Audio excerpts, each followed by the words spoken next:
नमस्कार। आज जो टॉपिक हम लेंगे वो है HIV एड्स।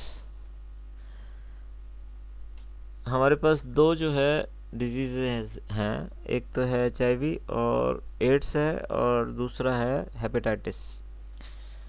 तो आज जो बात करेंगे हम वो एड्स पर बात करेंगे। यदि एड्स की बात करते हैं तो एड्स का जो फुल फॉर्म है acquired immuno deficiency syndrome. Acquired immuno deficiency syndrome. Syndrome का मतलब होता है कि बहुत सारे लक्षण आना, यानी कि एक साथ कई तरह के लक्षण होना, तो वो सिंड्रोम वो कहलाता है सिंड्रोम। अब इम्यूनो डेफिशिएंसी सिंड्रोम है ये। इम्यूनो डेफिशिएंसी का मतलब है कि ऐसा सिंड्रोम है जिसके अंदर कि इम्यून जो है, इम्यून सिस्टम है हमारा, वो जो है वो वीक हो जाता है। हमारी इम्यूनिटी बिल्कुल वीक हो जाती है। और ये जो सिंड्रोम है, ये इसका जो कॉजेटिव एजेंट है वो है HIV, human immuno deficiency virus, HIV। ठीक है। ये जो HIV है ये एक रिट्रो वायरस है।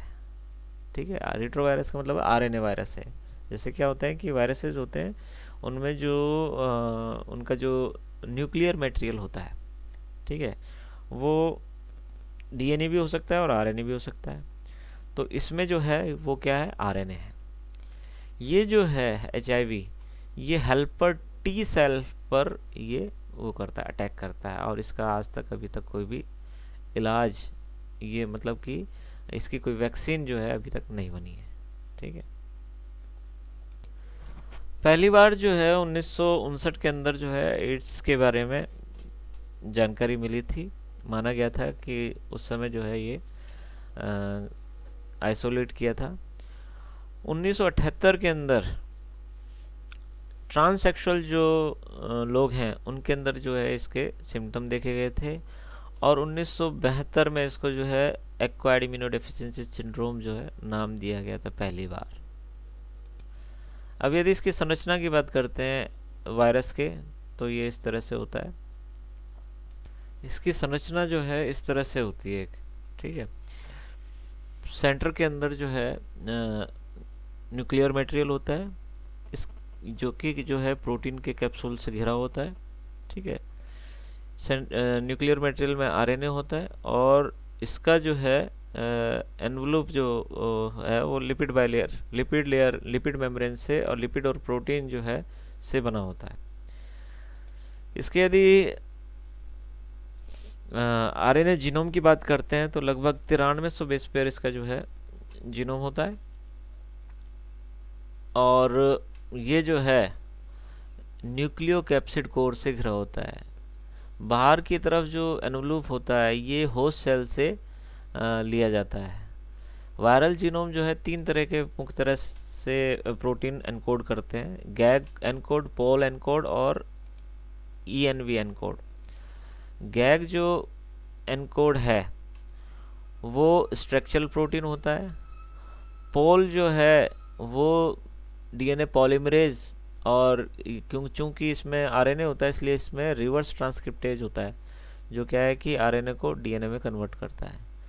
और तीसरा जो ENV जो है वो एनवलप प्रोटीन होता है, यानी कि बाहर का जो प्रोटीन कोट हो, प्रोटीन का जो एनकोडिंग है वो ये NV एनकोड करता है। ठीक है। अब यदि HIV के ट्रांसमिशन की बात करते हैं, उसके फैलने की बात करते हैं, ये फैलता कैसे है, तो सबसे पहला जो मुख्य कारण है इसका है अनप्रोटेक्टिव सेक्स।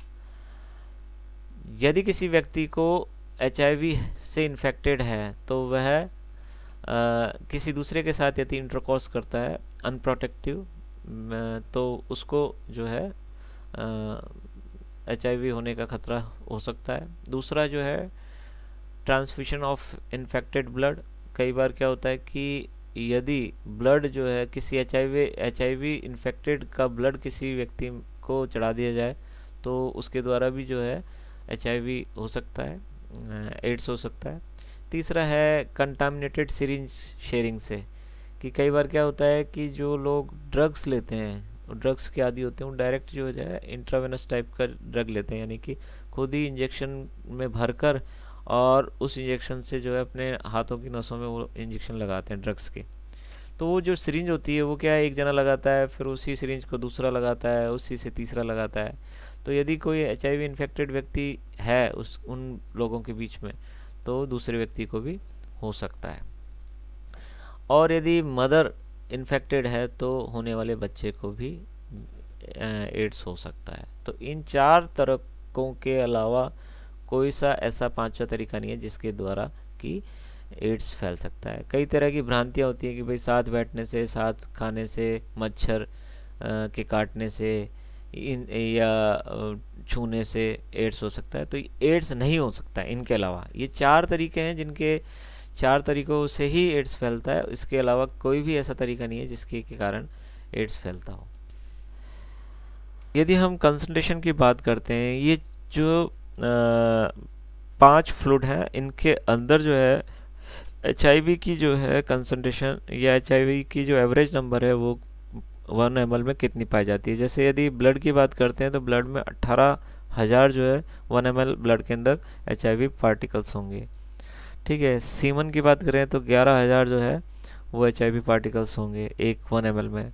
वेजाइनल यदि फ्लूइड की बात करते हैं तो उसमें 7,000 HIV पार्टिकल्स हो सकते हैं। एमनियोटिक फ्लूइड की बात करते हैं तो 4,000 और सलाइवा के अंदर तो 1। तो ये जो है कंसंट्रेशन है।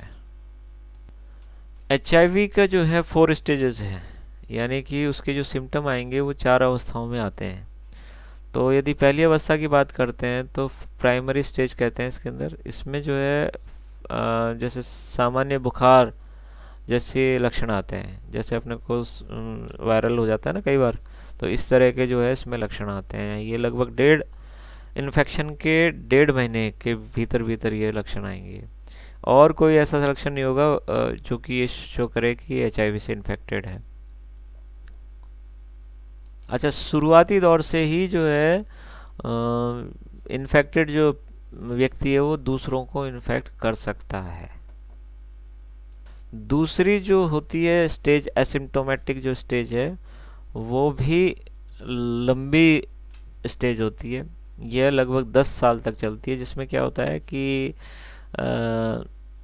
सिम्टम मतलब माइल्ड सिम्टम होंगे, सिम्टम नहीं आते एक तरह से। इसमें जो है ग्लैंड्स जो है सूज जाती हैं, स्वेलन हो जाती है इसमें, और ब्लड में जो HIV का कंसंट्रेशन रहता है वो भी बहुत कम होता है। ठीक है, जो HIV की एंटीबॉडी है वो ब्लड में बनना चालू हो जाती है, यानी कि वो हम यदि ब्लड सैंपल लेंगे तो HIV के अगेंस्ट में जो एंटीबॉडी बनती है वो भी इसमें दिखाई देगी। तीसरा जो स्टेज होता है वो सिम्टोमेटिक होता है 10 साल के बाद, यानी कि यदि किसी को आज यदि HIV हुआ है तो उसके 10 साल बाद उसको जो है सिम्टम आना चालू होंगे। ये जो है माइल्ड टाइप के सिम्टम होते हैं। इसमें जो इम्यून सिस्टम है अब धीरे धीरे नष्ट होना चालू करता है।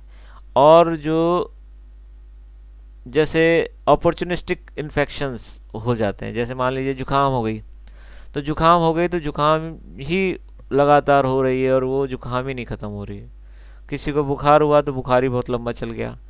तो कहने का मतलब है कि उसकी इम्यूनिटी कमज़ोर हो जाती है। वह जो है पर्टिकुलर उसके कोई ऐसे सिम्टम नहीं आते, लेकिन यदि किसी बीमारी से वो ग्रसित होने लगता है तो उसको यदि ठीक होने में जो समय लगना चाहिए वो न लग के उससे ज़्यादा समय लग रहा होता है उसको, तो इसको कहते हैं अपॉर्चुनिटिक इन्फेक्शंस। कैंसर होने की भी उसको संभावना होती है। अब चौथी स्टेज जो आती है उसमें इम्यून सिस्टम बिल्कुल जो है वीक हो जाता है और उसमें लगातार मतलब कि बीमारी जो है, बीमारी के लक्षण आने चालू हो जाते हैं। मतलब अब उसको कोई भी बीमारी होगी तो वो उसकी ठीक नहीं हो पाती है। उसका जो इम्यून सिस्टम है वो पूरी तरह से डिस्ट्रॉय हो चुका होता है और अब जो है एड्स जो है डायग्नोसिस होता है। अब जैसे एड्स के जो सिम्टम्स हैं, एड्स एक्चुअली क्या है, पर्टिकुलर कोई सिम्टम नहीं है, कहा ना कि सिंड्रोम है, तो यानी कि बहुत सारी बीमारियों का वो है लक्षण है। तो इसमें ब्रेन से संबंधित न्यूरोलॉजिकल जो है मेनिंजाइटिस है, एनसेफलाइटिस है, ये बीमारी हो जाती है। लंग्स से संबंधित बीमारियां जैसे निमोनिया है, ट्यूबरकुलोसिस है, ट्यूमर्स है, ये होने लग जाते हैं। स्किन के ट्यूमर हैं, ये होने लग जाते हैं। ठीक है। तो इस तरह के जो चीज़ें हैं वो उस मरीज में, जो एड्स के जो मरीज हैं उसमें होने लग जाती हैं। एचआईवी जो है वो टी हेल्पर सेल पर अटैक करता है। यानी कि टी हेल्पर सेल का काम क्या होता है कि जो इन्फेक्शियस एजेंट है उसको पकड़कर और सेल्स के पास ले जाना, और जो इम्यूनोलॉजिकल सेल्स हैं उनके पास ले जाने का काम होता है। लेकिन क्या होता है, ये पकड़ने जाती है वायरस को और खुद ही इन्फेक्ट हो जाती है। तब जब जो कहते हैं ना कि यदि सिस्टम ही करप्शन, कहने का मतलब है कि खुद का सिस्टम ही यदि, जैसे टी सेल्फ जो है जिसका काम ये था कि एचआईवी को या जो भी इन्फेक्शियस एजेंट्स हैं उनको पकड़ के लेके आना और अदर जो इम्यूनोलॉजिकल सेल्स हैं उसके पास लेके जाना। लेकिन जब चूंकि ये जो टी सेल है उसी को जो है इन्फेक्ट कर देता है, तो इसलिए जो है इस पर क्या है कि कोई वैक्सीन काम नहीं करती है। और दूसरा क्या है कि वायरस जो है वो लगातार अपना शेप चेंज करता रहता है, इस वजह से भी जो है इसके अगेंस्ट में कोई वैक्सीन नहीं बनी है। तो ये जो है टी सेल उसको इन्फेक्ट करता है, उसको एज ए होस्ट की तरह इस्तेमाल करता है और उसी से जो है ये नए वायरसेस का निर्माण करता है। ब्लड डिटेक्शन के द्वारा जो है इसका टेस्ट किया जाता है। एलाइजा जो होती है वो सबसे फ्रिक्वेंट यूज़ की जाती है, एंजाइम लिंक्ड इम्यूनोसॉर्बेंट एसे। और रेडियो इम्यूनोएसे का जो है वो भी इस्तेमाल किया जाता है। पीसीआर जो है पॉलीमरेज चेन रिएक्शन, इसके द्वारा भी जो है एचआईवी को डिटेक्ट किया जाता है, जिसका इस्तेमाल आजकल जो है हम कोरोना के टेस्ट के लिए भी कर रहे हैं। ठीक है, आरटीपीसीआर जिसको कहते हैं। और वेस्टर्न ब्लॉट के द्वारा भी जो है इसका टेस्टिंग की जाती है। कुछ एंटीवायरल ड्रग्स हैं जिनके द्वारा इसको जो है शुरुआती जो इन्फेक्शन है उसके दौरान रोका जा सकता है। जैसे न्यूक्लियोसाइड रिवर्स ट्रांसक्रिप्टेज इनहिबिटर है। क्योंकि रिवर्स ट्रांसक्रिप्टेज जो इसमें एंजाइम होता है उसको यदि उसका रोक दिया जाए तो जो है ये कम फैल पाता है। तो AZT जो है ज़िडोवुडिन ड्रग है जो कि इसमें इस्तेमाल की जाती है। दूसरी जो है नॉन न्यूक्लियोसाइड ट्रांसक्रिप्टेज इनहिबिटर वीराम्यूनी, ये जो है इसका भी इस्तेमाल किया जाता है। प्रोटीएज इनहिबिटर जो है नॉर्विर, इसका भी जो है इस्तेमाल किया जाता है। तो ये कुछ ड्रग्स हैं जिनका इस्तेमाल जो है प्रारंभिक जो है इन्फेक्शन में किया जा सकता है। लेकिन इसके लिए कहा जाता है कि बचाव ही सुरक्षा है। यानी कि हमने जो 4 तरीके पहले पढ़े थे जिसके द्वारा ट्रांसमिशन होता है, उन 4 तरीकों से बच जाएं हम, तो एचआईवी के इन्फेक्शन को हम रोक सकते हैं। ठीक है। तो जो 4 तरीके हैं उन चारों तरीकों से हमें बचना होगा। एचआईवी या जो भी व्यक्ति है उसको 4 तरीकों से जो है ट्रांसमिशन को यदि रोकना है तो वो 4 तरीके से बचें तो ही जो है बच पाएंगे, नहीं तो अभी तक इसका कोई वैक्सीन नहीं बनी है। तो थैंक यू वेरी मच।